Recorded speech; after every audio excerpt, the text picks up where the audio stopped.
എൻ്റെ പുതിയ വീഡിയോയിലേക്ക് സ്വാഗതം. കുറേ പേർക്ക് ഇഷ്ടമില്ലാത്ത ഒരു കറിയാണ് പാവയ്ക്ക കറി. കാരണം അതിൻ്റെ കയ്പ്പ് തന്നെയാണ്. ഇന്ന് നമുക്ക് നല്ല ടേസ്റ്റിയായ ഒരു പാവയ്ക്ക കറി ഉണ്ടാക്കാം. എല്ലാവർക്കും ഇഷ്ടപ്പെടും.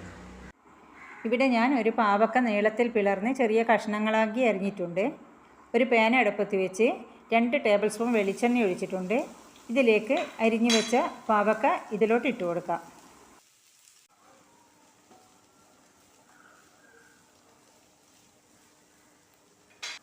കുറച്ച് ഉപ്പ് ഇതിലേക്കിടാം.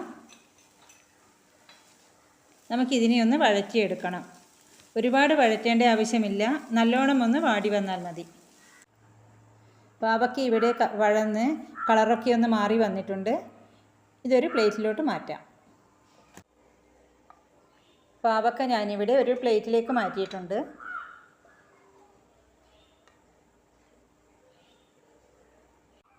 ഇനി ഇതേ പാനിലേക്ക് 1 ടേബിൾ സ്പൂൺ വെളിച്ചെണ്ണ ഒഴിച്ചു കൊടുക്കാം. വെളിച്ചെണ്ണ ചൂടാകുമ്പോഴേക്ക് കുറച്ച് കടുകിട്ട് കൊടുക്കാം. കടുകൊന്ന് പൊട്ടിയാൽ 1 ടീസ്പൂൺ ഉഴുന്ന് പരിപ്പിടാം. ഇനി ഇതിലേക്ക് കുറച്ച് ഉലുവ ഇടാം. വളരെ കുറച്ച് മതി ഉലുവ. 1/2 ടീസ്പൂൺ ചെറിയ ജീരകം ഇട്ട് കൊടുക്കാം.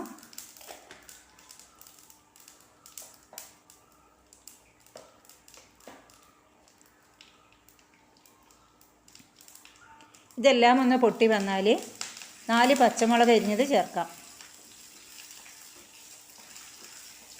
ഒന്ന് ഇളക്കിയതിന് ശേഷം ഇതിലേക്ക് 10 വെളുത്തുള്ളി അല്ലി ചെറുതായി നുറുക്കിയത് ചേർത്ത് കൊടുക്കുന്നുണ്ട്.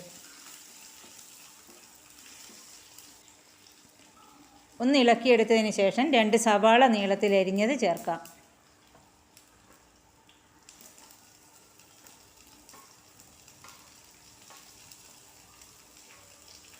ഇതൊന്ന് വഴറ്റിയെടുക്കണം.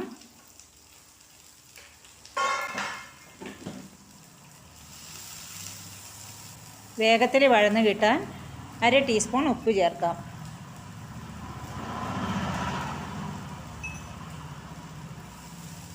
ഇനി ഇതെല്ലാം കൂടി ഒന്ന് നല്ലപോലെ വഴറ്റിയെടുക്കാം.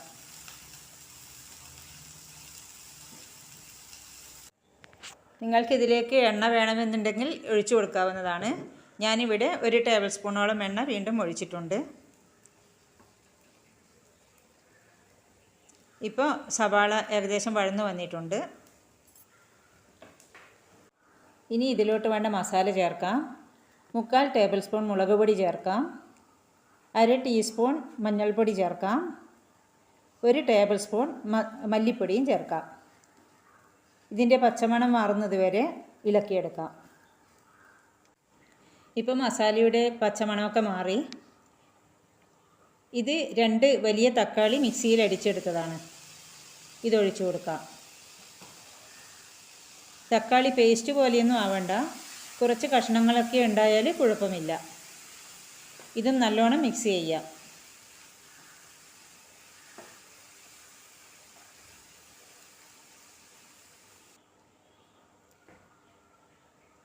ഇതിലേക്ക് മിക്സി കഴുകിയ ഒരു 1/2 കപ്പ് വെള്ളം ചേർക്കുന്നുണ്ട്. ഇത് തിളച്ച് കുറുകണം.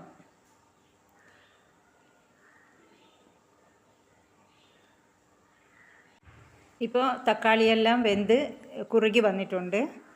എരിവ് നിങ്ങളുടെ താല്പര്യത്തിനനുസരിച്ച് ചേർത്ത് കൊടുക്കാം കേട്ടോ. മുളക് പൊടിയോ പച്ചമുളകോ ചേർക്കാം എരിവ് വേണമെങ്കിൽ. ഒരു ചെറുനാരങ്ങ വലിപ്പത്തിൽ വാളൻ പുള്ളി വെള്ളത്തിലിട്ട് കുതിർത്ത് പിഴിഞ്ഞ് പുളിവെള്ളം എടുത്ത് വെച്ചിട്ടുണ്ട്. ഇതിലോട്ട് ഒഴിച്ചു കൊടുക്കാം.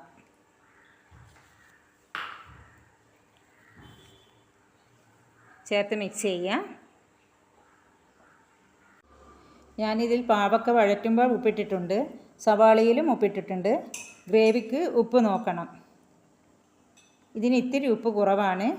ഒരു 1/2 ടീസ്പൂൺ ഉപ്പിടുന്നുണ്ട്.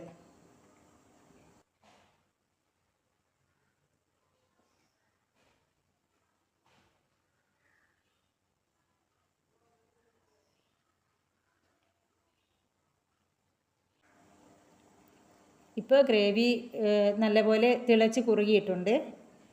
ഇനി ഇതിലോട്ട് നമ്മൾ വഴറ്റി വെച്ച പാവയ്ക്ക ഇട്ട് കൊടുക്കാം. ഇതൊന്ന് നല്ലപോലെ മിക്സ് ചെയ്തെടുക്കാം. പാവയ്ക്കയുടെ കയ്പ്പും എരിവും പുളിയുമൊക്കെ ഒന്ന് ക്രമീകരിക്കാൻ 2 ചെറിയ കഷ്ണം വെല്ലം ഇട്ട് കൊടുക്കുന്നുണ്ട്. വെല്ലം ഇട്ടാൽ നല്ല രുചിയായിരിക്കും കറിക്ക്, മധുരമൊന്നും തോന്നുകയുമില്ല. ഇനി ഇതിലേക്ക് 2 തണ്ട് കറിവേപ്പില ഇട്ട് കൊടുക്കാം. എന്നിട്ട് മിക്സ് ചെയ്ത് കൊടുക്കുക.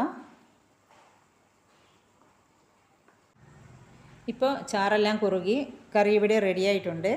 തണുക്കുമ്പോൾ കുറച്ചുകൂടി കുറുകും. ഇനി ഫ്ലെയിം ഓഫ് ചെയ്ത് സേവിങ് ഡിഷിലേക്ക് മാറ്റാം. നല്ല ടേസ്റ്റുള്ള കറിയാണ് കേട്ടോ. തീർച്ചയായും ഇഷ്ടപ്പെടും. നിങ്ങളും പാവയ്ക്ക ഇങ്ങനെ തയ്യാറാക്കിയിട്ടില്ലെങ്കിൽ തയ്യാറാക്കി നോക്കണം. ഇഷ്ടപ്പെടുകയാണെങ്കിൽ ചാനൽ സബ്സ്ക്രൈബ് ചെയ്യണം, ലൈക്ക് ചെയ്യണം, ഫ്രണ്ട്സ് ആൻഡ് ഫാമിലിക്ക് ഷെയർ ചെയ്ത് കൊടുക്കണം. മറ്റൊരു വീഡിയോയുമായി വീണ്ടും കാണാം. Thank you.